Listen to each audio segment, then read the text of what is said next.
Соңку кездери чет өлкөдө окууну каалаган жаштар көбөйдү, бирок алар кайдан кандай маалымат алып чет өлкөгө тапшырууну биле беришпейт. Көпчүлүктүн түшүнүгүндө чет өлкөгө чоңду же болбосо байдын балдары эле тапшырат деген түшүнүк калыптангандай. Салам достор, Ода Азаттык плюс биз бүгүн чет өлкөдө окуу мүмкүнчүлүгүн талкуулабыз. Эмес алдыда жарым саатта бизден алыстабагыла.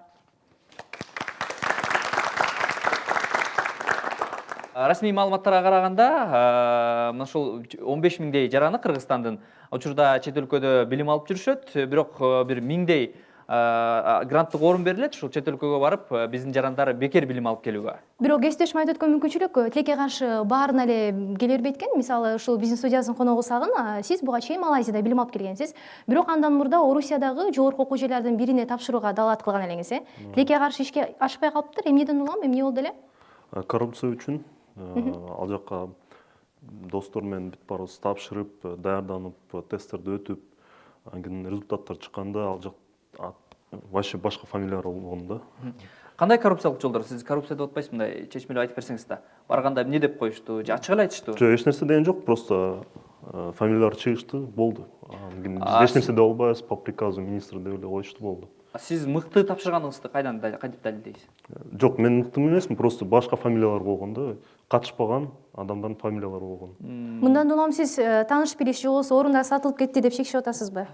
Конечно. Силер ушул сынакты кандай иретинде тапшыргансыңар? Келип, кадимкидей эле дил баян жазгансыңарбы же болбосо онлайн интернет аркылуу кандай өттү эле? Жок, бул ФСБ деген тапшырылат. Эме отбор болуп аткан да, СМБденчи. Ошол чуркап, тест, IQ, английский, знание, ошону бүт баарын тапшырып. ФСБга, Ооба, ФСБ. Өзүңүзгө ишенгенсиз, мындайча айтканда. Конечно, 2 жыл даярданып. бирок баары тилегиңизди ишке ашырдыңыз да, чет өлкөдө окуйм деген. Ооба, ата-энелерим, апам, атам Малайзияга жөнөтүштү, ошол жактан окуп, иштеп, азыр өзүмдүн компаниям бар да. Ал эми Малайзияга кандайча тапшырып калдыңыз? Ал жакта кандай окуу жайда аяктадыңыз? Ал жакта элчиликте биздин кошуналарыбыз иштечү эле, ошолор менен сүйлөшүп, ошол жака барып калгам да. Чолпон айым, сиз болсо Орусияда билим алып келдиңиз. Тилекке каршы мынакей Сагын айтып атат, мен ишке ашпай калды деп. Бирок сиз билим алып келгенсиз. Сиз кандай тапшырдыңыз эле? Анан кантип өттүңүз? Же сиз мындай тааныш билиш менен өттүңүзбү? Жок, тааныш билиш менен эмес. Мен 2 жыл чуркап анан өткөм. Ал университетке мен 2009-жылы Москва мамлекеттик университетти аяктагам, журналистика факультетин. Бирок мындай болгондо мен ага чейин БГУда 3 жыл окуп, анан конкурс менен өтөйүн десем, биринчи жолу өтпөй калгам. Сиз дагы? Мен дагы. Бирок айта кетейин, бул жерде коррупция жок болчу. Бир да чиновник, бир да адам менден бир тыйын да сураган жок. Эмне болуп өтпөй калдыңыз? Сиз жакшы даярданбай калдыңызбы? Биринчи жылы мен өтпөй калган себебим академическая разница деп коет да. Ошол нерсе чоң болуп калды. Окуу программасы башкача. Окуу программасы башкача, анан 3-чү курсту аяктагандан кийин өттүм. Бирок сиз менен өткөндө бир ошондой жол менен өткөндөр болдубу? Тааныш билиш. Мисалы үчүн Москвада окуп жүргөн кыргыздар башка университеттерде алар айтып жүрүштү, мен $3,000, $5,000, кээ бирлери $10,000 берип өткөм депчи. Бирок мен азыр вуздардын аталышын айтпай эле коеюн, студенттердин атында. Бирок ошондой фактылар бар болчу да. Ушул жерден суроо, алардын баары эле окууну аяктап келиштиби ийгиликтүү? Же айрымдары окуй албай кетип калып атыштыбы? Бир 70% аяктайт. Аяктайт, Орусияда. Ушул маселеде билим берүү министрлиги кызыктар болушу керек эле. Мисалы, чет өлкөдөгү билим жөнүндө программа тартып атабыз десе, министрлик биринчи келип ушул теле аркылуу мындай пайдаланыш керек да.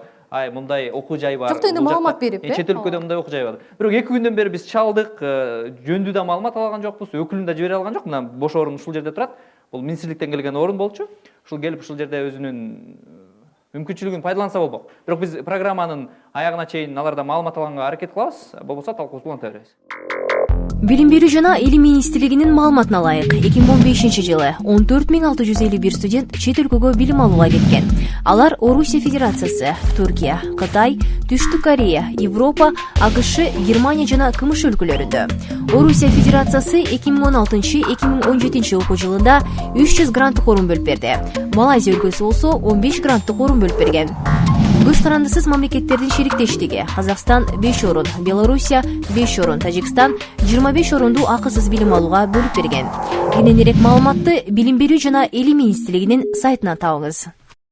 Ага чейин эми бул орунду бош кылбай, биз ушул билим берүү жаатында адис, азыр Сибаты билим берүү мекемесинде иштеген Жапар мырзаны чакырып алып, анан талкуубузду уланталы.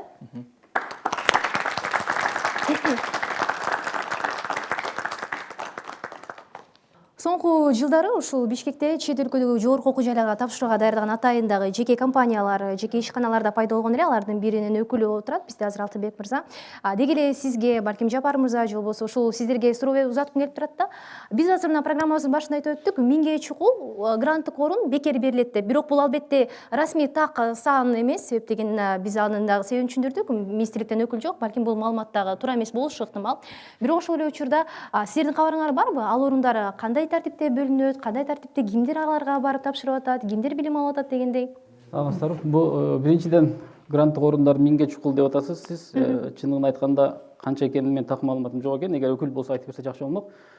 Бирок биздин кылып аткан ишибиз боюнча бизде 1000ге жакын бүтүрүүчү жыл сайын бүтүрөт биздин лицейлерден. Биз ошолордун бир 25-30%-ин пайызын чет мамлекетке жиберет экенбиз. Бирок алардын арасынан канчасы гранттык орундар менен кетип атат, канчасы жанагы контракттык негизде кетип аткан боюнча мен так маалыматым азырынча жок экен. Эми сиздерге сан айтып бере албайм. Ушул жагдайда иштеп жүрүп, ушул абалды билип жүрүп, бизде кандай абал? Министрликтин ишине мындай ичиңиз чыгабы? Канааттанасызбы? Эми мен министрликтин ишин сындай турган эксперт эмесмин. Мындайча айтканда, чынын айтканда, биз өзүбүздүн ишибизди өзүбүз аткарып атканга аракет кылып атабыз. Биз жеке менчик мектеп болгон үчүн, жеке менчик мекеме болгон үчүн аларды сындай албайт экенмин. Бирок биз колдон келишинче маалыматтарды биз министрликтен сураганыбызда биз өзүбүзгө жеткиликтүү маалыматтарды алганга аракет кылабыз. Биз ушуга канааттандыралык биз маалыматты алып эле жүрөбүз. Бирок көбүнчөсү биздин өзүбүздүн өкүлчүлүктөр чет мамлекеттерде болгон үчүн көбүнчө ошолордон маалыматтарды көбүнчө алганга аракет кылып, ошолор аркылуу жибергенге аракет кылып жүрөбүз. Түшүнүктүү. Ушул эле суроону Сагын мырза сизге узатайын да. Сиз биринчисинде мынакей өкмөттөн, министрликтен көңүлүңүз калды, Малайзияга окуп келдиңиз. Анан окуп келгенден кийин кайра эми Малайзияга тапшырууга студенттерди даярдаган атайын бир ишкана ачтыңыз, Азыр студенттер даярдап жатасыздар. Эмнеден улам? Дагы деле министрликке ишенбей жатасызбы? Жок, мен Малайзияда иштеп жүргөндө 6 жыл иштеп жүргөм ал жактан. Анан кийин иштеп атканда эле дайыма бирөөлөр чалып калчу эле, кантип барам, кантип окуйм деп калчу эле да. Анан кийин ошол жакта окуган студенттер көбүнчө жалоба беришет, мындай көп алып алышты акча, консультация мынча төлөдүм депчи. Ошондон кийин ойлодум, сен бияктан компанияны ачып, бекер консультация берип, Гер университет менен контракт жазып алар студенттерге бекер билет берип, анан Малайзиядан тозуп алып, сим-карта берип, бүт условияларды беребиз да. Азыр абалды кандай баалайт элеңиз? Азыр билбейт экенмин, сураган эмесмин да. Алтынбек мырза, сиздердин компанияңыздар кандай жардам сурап, кандай студенттер эмнеден улам кайрылышат? Бул атайын өзүнүн аракети менен өтпөй калгандарбы, же кандай? Касательно, я хотел бы немножко вернуться к работе министерства. Мен билим берүү министрлигинин иши жөнүндө айтып турган болсом, чет өлкөгө билим алууга гранттык орундар канча, кандай бөлүнөт? Ушул маалыматтар жетишсиз. Албетте министрликтин ишине баа бергим келбейт, бирок маселен Казакстанды алсак, чет өлкөгө кетирген фонддорду бириктирген орган иштейт. Биздеги мурда 21-кылымдын кадрлары деген программа сыяктуу. Ал эми азыркы учурда чет өлкөгө окуу боюнча эч жерде эч кандай маалымат жок. Мисалы бизде ушул президенттин аппаратынан дагы ушул чет өлкөгө кетиргөн, ушуну эмне себептен ушул президенттин аппаратынан кетирет? Я, к сожалению, не склонен давать оценку государственной структуре, но я бы сказал, что как моя... Мен айтпадымбы, министрликтин ишине баа бербей эле койсом деп. Бирок менин сунушум чет өлкөгө окууга жиберген борборлоштурулган орган болсо дейт элем. Мисалы жөнөкөй студентке эми президенттин аппаратынан барыш кичине чочунураак көрүнөт да, министрликке караганда. Туура. Сиз менен, я согласен полностью с вами, потому что... Ооба, мен сизге кошулам. Ушул маселе менен билим берүү министрлиги иш алып барса болмок. Жөнөкөй жарандар президенттин аппараты чет өлкөгө окууга жиберерин кайдан билет? Мен билишим мүмкүн, бирок алыска айылда жашагандардын такыр маалыматы жок. США, с Баткена, они не могут не знать. Рахмат, биз дагы чечүүчү жолдоруна кайтып келели. Азыр кантип тапшыруу жолдору. Андан ага чейин Мураталы мырзага сизге сөз берсек, Мураталы мырза Жапонияга 2 жылга кетип атасыз, мамлекеттин программасын алкаганда. Кантип тапшырып калдыңыз? Рахмат, мен ушул мамлекеттики бир гана билим берүү министрлигине биз акцент коюп атабыз да. Мен айтат элем, бизде мамлекеттик органдардан мамлекеттик кадр кызматы менен Япония эл аралык кызматташуу агенттиги магистранттар үчүн 2 жылдык окууга стипендияларды берүү конкурсун жыл сайын жарыялайт. Бул муниципалдык жана мамлекеттик кызматкерлер үчүн 2006 жылдан бери 150 киши, жыл сайын 15 киши ал жака барып окуп келет. Анан 3 жыл ичинде мамлекет иштеп бериши зарыл да. Мындан сырткары Мен азыр бул жерде айтып атат, мамлекеттик линия менен кеткен бар, багыт менен. Бул бардык стипендияны камсыз кылат. Ошол эле экинчи жагын мен алат элем. Азыр мен өзүм эле 3-4 окуу жайга, мисалы Стэнфорд университетине мен өзүм кат жаздым да. Алар мага жооп беришти. Эң топ, мына топ 10 деген университет 10, ошолорго мен кат жазам, мындай өзүм баасын сурап, кандай багыттар менен окутасыңар да, кала берсе Гарвард университети да бүгүн жооп берет. Бүгүн мен айтат элем, бир гана министрликке карап отурбаңыздар жаштар. Сиздер түздөн түз ошол атайын сырткы байланыштар бөлүмү бар, ар бир университетте бар. Мына ошол жакка сиз түздөн түз кат жазсаңыз болот.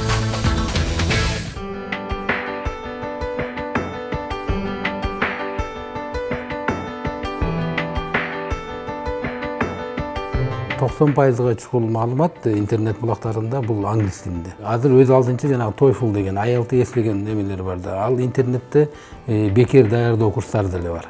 Мына ошондой багыттарды биз студенттерге, окуучуларга көрсөтүп айтышыбыз керек да. Анан дагы бир нерсе, жанагы биз түртмө болуп калганда биздин балдарчы 11 класска келгенде ата энеси балам 11ге келип калыптыр. Кайсы кесипти тандайлы. Мына азыр издеп атат да университеттерди. Чет өлкөгө баруу үчүн бул абдан уже кеч, 2 жыл кеч болуп калды. Чет өлкөдө 31 мартка көп университеттер 31 мартка чейин документтерин алат.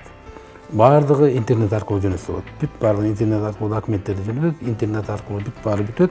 Анан 31 марттан ошол апрель айы, майдын 1-ине чейин алар чечим кабыл алат да, биз бул баланы окуга алабыз, албайбыз. Анан дагы бир жакшы жери интернеттен бир тапшырганда бир 10-15 университетке документтин жөнөтүп алат да. Документтин жөнөтүп, анан күтөт жыйынтыгын. Анан кеде болуп калат, бир эле бала бир 6-7 университетке өттүң деп эме келет да, мындай кагаз келет. Анан ошондо анан кийин баягы соодалаштырылат да. Бияктан азыр ачылат мына кайсыл факультеттери бар мына. Бул бакалавр программасы, бул магистратура, докторантура, анан бул continuing education жанагы улантуу, непрерывное образование. Баалары канча турат, кандай курстар, календарь, академический календарь кандай, расписание кандай. Бизде мисалы расписание деканат түзөт, бул жакта мен өзүм түзөм да. Apply онлайн мына интернет боюнча документиңди тапшырсаң, арыз берсең болот. Декабрдын 15-ине кийин саат 5-тен кийин уже документин алынбайт.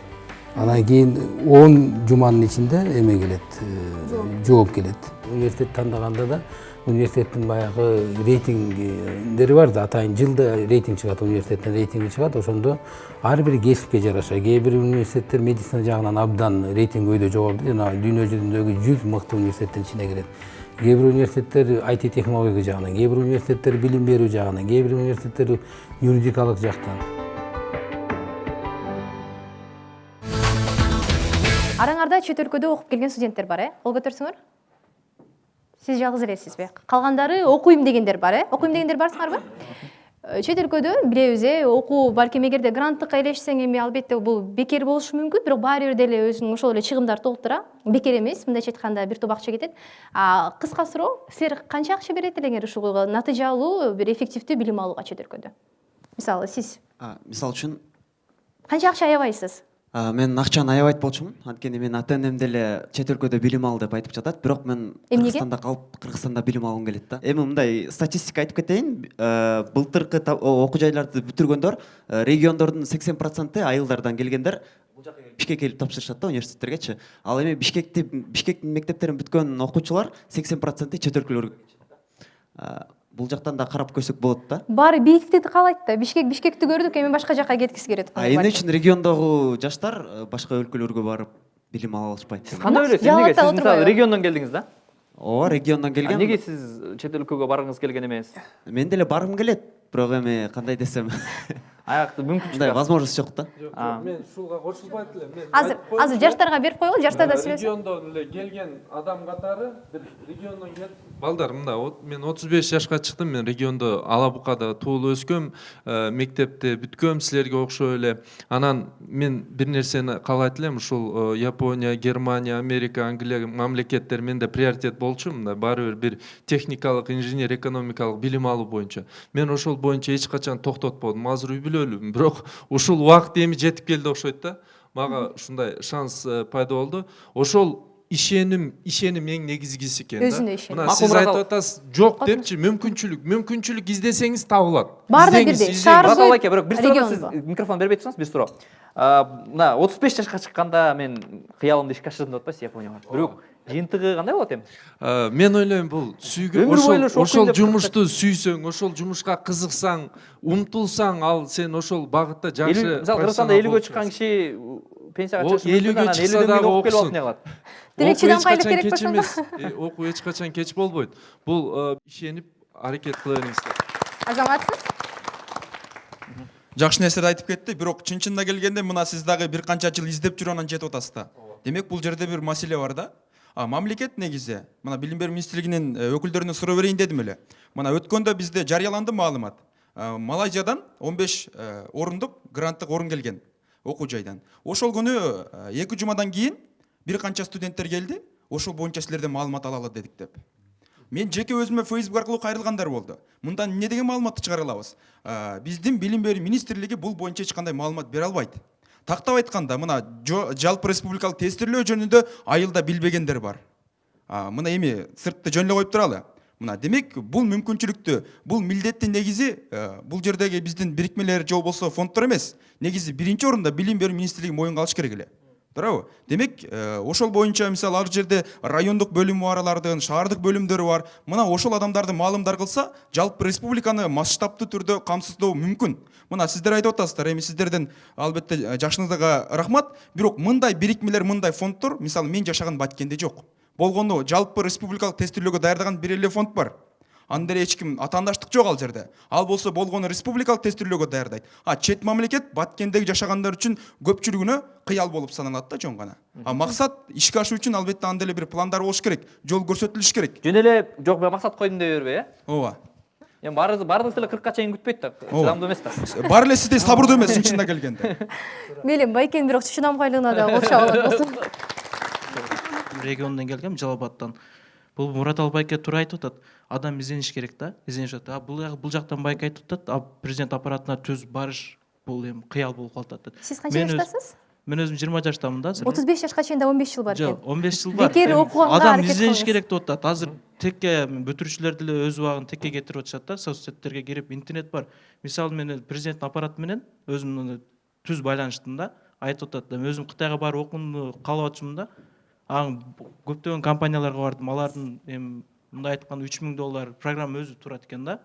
Билет, ал жакта жашаганым, мен окууга төлөгөн контрагым жетпейт. Президент аппараттан кайрылганымда ал жакта конкурс бар экен азыр. Эми мага кызыккандар болсо кайрылсаңыздар, адрестерин берейин. Рахмат. Сизге суроо берейин ушул жерден. Сен 11 классың, анан президенттин аппаратына кат жазат белең. Президенттик аппарат дегенди мен 3-курска курска келип билдим да. Министрликти дагы билгенбиз буга чейин. Министрликти эле билгенбиз. Бирок ал жерге кириш үчүн классика кийинип кел дегендер бар, бүгүн министр жок, эс алып атат дегендер бар. Демек мындай айтканда эми ал мүмкүнчүлүккө министрлик ачык эмес деп ачык айта алам. Мындай болот да, кээде студенттер же болбосо 11-ди бүткөндө башка мамлекеттерге өтүшөт. Бюджеттик негизде деле өткөндөр болот. Мисалга өзүм айтсам, бюджеттик негизде эле өткөнмүн. Бирок ата-энем каршы болуп, мен бара албай калгам. Эми ошону ата-энелерге кантип жеткирсек болот биз ошону? Эч кандай коркунуч жок башка жакка барганга. Анан кийин жакшы эле окуп келгендер бар дегенде. Психологиялык жактан даярдоо. Суроо берген кызга айтайын, адам өзүнөн болот да, барыш керек, окуш керек. Себеби бузулган адам Бишкекте да бузулат, айылында да бузулат. Анан ошого жараштуу голова на плечах, орустар айтмакчы. Всё. Айылда жаткан студент деле, шаардагы студент деле өзү издесе, эми каалаган бир окуу жайга түшүп болушу мүмкүн да. Алар чет өлкөгө окуу десе эле бүт эле ошол жердеги жогорку окуу жайда окуй бербей, кийин өзүнө да пайдасы тийген, мамлекетке да пайдасы тийген, иштеп кете ала турган мыкты студентти кантип тандайт? Мыкты окуу жайды, катардагы окуу жайды катардагы эле студент тандай алабы ошону өз алдынча? Я согласен вот с предыдущими мнениями о том, что сейчас в век информационных... Мен жогоруда айтылган пикирлерге кошулам. Азыр 21-кылым. Маалымат технология өнүккөн заманда интернеттен Европанын эмес, Америка, Англиядагы көптөгөн окуу жайлар жөнүндө маалымат алып, кайрылуу тапшырса болот. Азыр бизге жүздөгөн окуу жайларга тапшыруу мүмкүнчүлүгү ачылды. Ошол окуу жайлардын бирөөнү мыктысын гана тандап алуу керек. Интернеттен маалымат алуу бул жакшы, бирок маалыматты тактап, анализдеп алыш керек да. Ал үчүн чет өлкөгө жөнөткөн фирмаларда иштеп, алардан дагы маалымат алыш керек. Интернеттен алынган маалымат айсбергдин чокусу эле. ал маалыматтын баары түбүндө жатат деп айтар элем. Интернеттен эле алынган маалыматка ишенбей, сен тандап жаткан окуучага кандай пикирлер келгенин дагы окуп чыгышың зарыл. Наших ребят, и, соответственно, мы, ища в интернете, мы не сможем, так сказать, экспертно сделать хороший выбор. Сиз кандай ойлойсуз? Ушул тиешелүү туура окуу жайды тандоо бул өзү ушул студенттин көз карандыбы же мамлекет же болбосо ушул сыяктуу жеке компаниялар бир иш жүрүш керекпи? Балким бир мамлекеттик саясатта ошондой нерсе болуш керекпи? Менин оюмча биринчи кезде мамлекеттик саясат болуш керек, бирок айта кетейин, координация керек да, баарыначы. Бары скоординировавшись надо работать. И бир кеңешим бар да жаштаргачы 8-9 класстан баштап уже профориентация деген сабакты өтүш керек да. К сожалению, азырынча мектептерде жок андай сабак. Бирок болуш керек сөзсүз түрдө. Себеби адам 2-3 жылдын ичинде уже билип калыш керек да. Мен кайсы кесипке барып окуйм, Кыргызстанда барбы ошондой окуу жай мага жаккан. Жок болсо тилди үйрөнө башташ керек. Англис тилди, кытайча, башка тилди. Анан менин оюмча биринчи кезде билим берүү министрлиги профориентация деген сабакты киргизиш керек. Достор, азыр чет өлкөдө окуп жүргөн биздин мекендештердин кайрылуусун угуп алалы, анан талкуубузду улантабыз.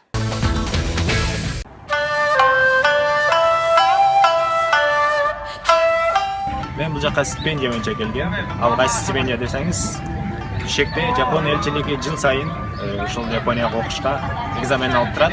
Алар магистратурага жана бакалаврга 2-ден стипендия алышат. Мен үчүн оңой болгон эмес. Мен жыл сайын тапшырып атып, 5-жыл дегенде өткөнмүн. Контракт жолу менен келсеңер болот.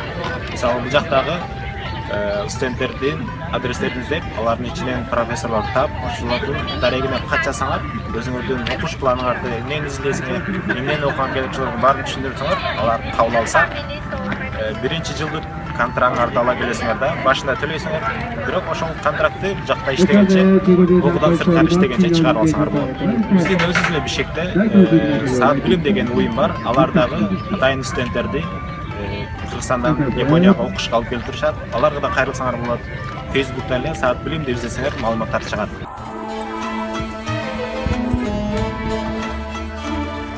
Түркияда билим алуунун негизи көп эле жолдору бар.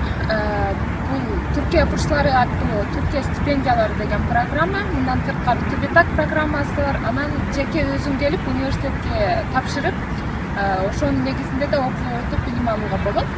Биз болсо Түркия бурслары, башкача айтканда Түркия стипендиялары деген программа менен келдик. Бул программа ар бир студенттин, чет элдик студенттин бүт каржы жагынан каржылайт. Түркчө же англисче экзаменге киресиздер. Ошол тилди билбесеңер 1 жыл бою даярдоо курсунда окуса болот.